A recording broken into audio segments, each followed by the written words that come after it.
The F1 driver market, or silly season as it's often known, creates some of the biggest stories every year.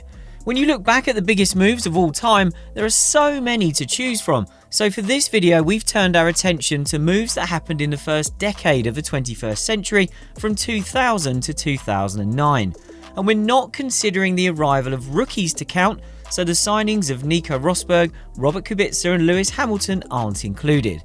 As we go through this list, make sure you let us know which moves you think were the biggest of this decade and any major deals you think we missed. Number 10. Jarno Trulli, Renault to Toyota. Trulli was coming of age in 2004, outscoring star of the future teammate Fernando Alonso and taking a famous first win in Monaco. Then things collapsed mid-season. After a wretched run of 5 races without scoring a point, Trulli was sacked by Renault, with boss Flavio Briatore believing the Italian was going to cost the team second in the Constructors' Championship. Trulli felt alone inside Renault because Briatore's plans were being built around Alonso, and he was happy to leave, making an early start to life with Toyota. This was a marquee signing for Toyota, along with Ralf Schumacher from Williams for 2005, and a sign that the team was getting more serious. Number 9. Jenson Button, Renault to BAR. Button didn't realise he'd be looking for a job for 2003. He was happy at Renault and was unaware that of the team's 3 drivers, including teammate Jarno Trulli and test driver Fernando Alonso, he was the only one without a contract beyond 2002. Fortunately, there was interest in him. After speculation that Toyota and Jaguar were interested, plus Button being spotted at the Sauber factory, David Richards of BAR came forward, offering a move that Button said felt like a breath of fresh air. In isolation, Button switching from one midfield team to another isn't the biggest move, but this one makes the cut because of what followed. First, there were 2 years of contract nonsense, initially with Button trying to get out of BAR to rejoin Williams for 2005, then a year later trying to get out of a move to Williams once he'd learned they were losing BMW engines. The initial move and the failure to switch to Williams meant Button was finally in the right place at the right time in 2009, when Honda's shock withdrawal set the scene for the Brawn GP fairy tale and World Championship glory. Number 8. David Coulthard, McLaren to Red Bull. Coulthard lost his drive at McLaren after 9 years when the team signed Juan Pablo Montoya for 2005, and he was given a new lease of life by joining Red Bull as its lead driver for its first season in F1. While this wasn't as successful a partnership as most on this list, it was hugely significant. The decision to sign Coulthard was taken by Red Bull owner Dietrich Mateschitz, despite other people in the Red Bull hierarchy wanting the team to go with a younger lineup.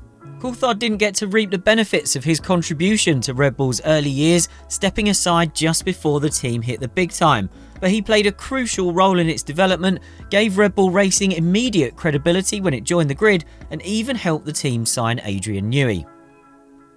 Number 7. Felipe Massa, Sauber to Ferrari. Ferrari was patient with Massa. After an erratic rookie season with Sauber in 2002, he was taken out of a race seat for the following year to work as a full-time Ferrari test driver. After another 2 years back racing with Sauber, Massa was then called up to be Michael Schumacher's teammate at Ferrari. When Massa replaced Rubens Barrichello for 2006, few could have predicted what was to come. After finding his feet and becoming a winner in his first season, he helped Kimi Raikkonen to the title in 2007, then took on the mantle of team leader the following year, coming within seconds of winning the championship.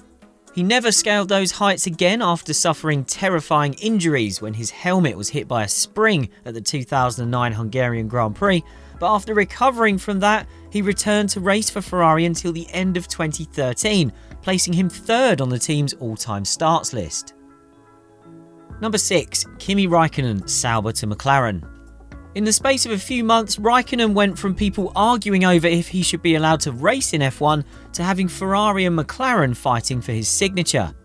Raikkonen was on a multi-year deal at Sauber, which took a punt on him after just 1 season of car racing, but the Swiss team knew it wouldn't be able to hang on to him.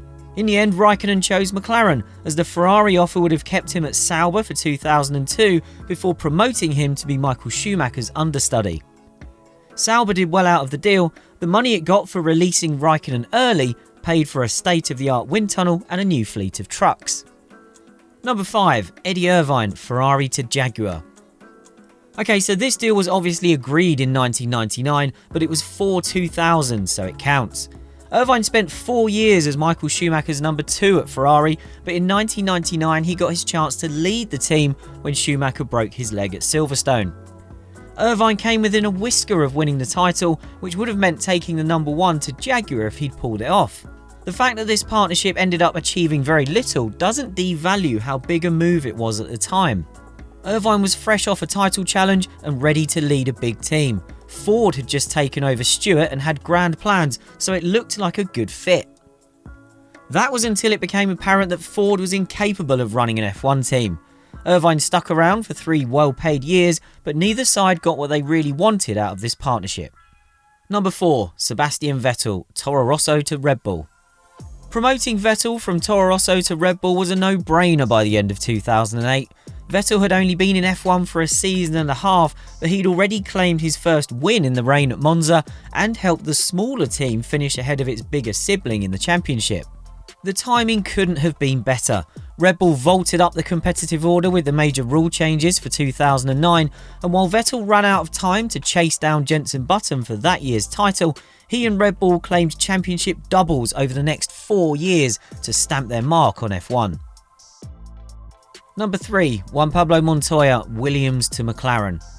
Williams was a good fit for Montoya, but a tense atmosphere behind the scenes with Ralf Schumacher and a spectacular fallout with the team at the 2003 French Grand Prix left him fed up and looking for alternatives.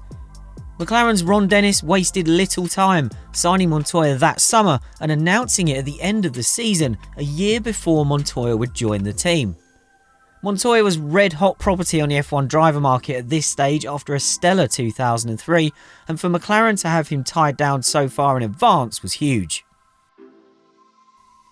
Number 2. Kimi Raikkonen, McLaren to Ferrari. Ferrari finally got its hands on Raikkonen for 2007, following that initial rejection back in 2001. This was a massive move, as Raikkonen's arrival led to Michael Schumacher retiring from F1. Ferrari had decided it was time to plan ahead, and while Schumacher wasn't forced out of the door, it was made clear to him that unlike under the terms of the original Raikkonen offer in 2001, the Finn wouldn't be coming in to be his number 2. Raikkonen then won on his Ferrari debut in Australia, and at the end of the year completed the ultimate smash and grab to claw back a 17-point deficit over the final 2 races to win the World Championship at the first attempt with Ferrari. Number 1. Fernando Alonso, Renault to McLaren. McLaren pulled its early signing trick again in December 2005 when it made the shock announcement that newly crowned world champion Fernando Alonso would join for 2007.